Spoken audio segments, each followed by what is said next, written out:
하반기 들어 금융권의 초강도 대출 규제가 적용되면서 예비 대출자들이 사실상 백슬래시에 직면하고 있다.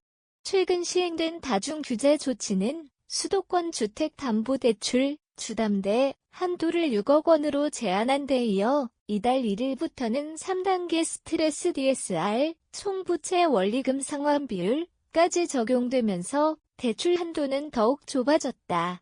여기에 올해 하반기 대출 총량 목표까지 대폭 축소되면서 금융기관들은 대출 자체를 조절하거나 중단하는 상황에 몰리고 있다. 사진 출처, 대출 규제 관련 이미지 챗 GPT 생성. 지난 30일 서울 시내 주요 은행 영업점에는 대출 상담을 요청하는 문의가 폭주했다. 직장인 A씨, 40대는 지난달 27일 서울에서 주택을 계약했지만 다음 날부터 규제가 시행되어 대출이 가능할지 불안하다고 말했다. 그는 규제 시행 전 거래로 경과 규정을 적용받을 수 있다는 설명을 들었지만 대출 가능성 자체가 불투명하다는 점에서 불안감을 드러냈다. 이처럼 대출 규제의 영향을 체감하는 대출 희망자들이 빠르게 늘어나고 있다. 특히 카카오뱅크와 K뱅크 등 비대면 금융서비스 중심의 인터넷은 행은 대출문을 사실상 닫은 상태다. 카카오뱅크는 일부 주택담보대출 접수를 중단했고 K뱅크도 주담대 상품의 신청을 제한했다.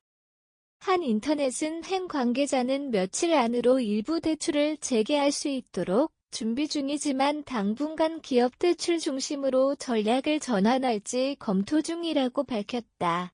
금융당국은 올해 대출 증가율을 관리 목표치 이하로 유지하기 위해 총량 규제를 더욱 강화할 방침이다. 이에 따라 각 금융기관은 정부 정책에 부응하기 위해 자체적으로 대출 취급 기준을 높이고 있다. 이런 분위기 속에서 일반 소비자들은 물론 중소사업자나 자영업자들까지 대출받기 어려운 환경에 내몰리고 있다. 전문가들은 올해 연말쯤 금융시장 전반에 대출 보릿고개 현상이 본격화될 수 있다고 경고한다. 특히 연말 성수기 시즌을 앞두고 자금 수요가 증가할 경우 대출 불가로 인해 자산 매입 및 생활자금 확보에 차질이 불가피할 것으로 보인다.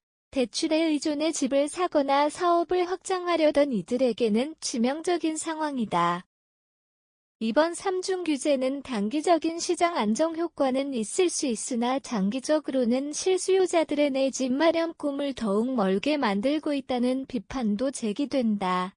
금융당국은 규제의 필요성을 강조하면서도 실수요자 보호를 위한 보완 대책 마련이 시급한 상황이다.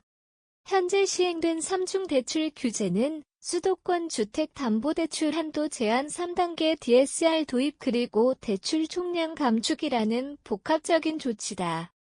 이는 금융시장 건전성 확보를 위한 것이지만 실수요자의 대출 접근성은 크게 저하되고 있다.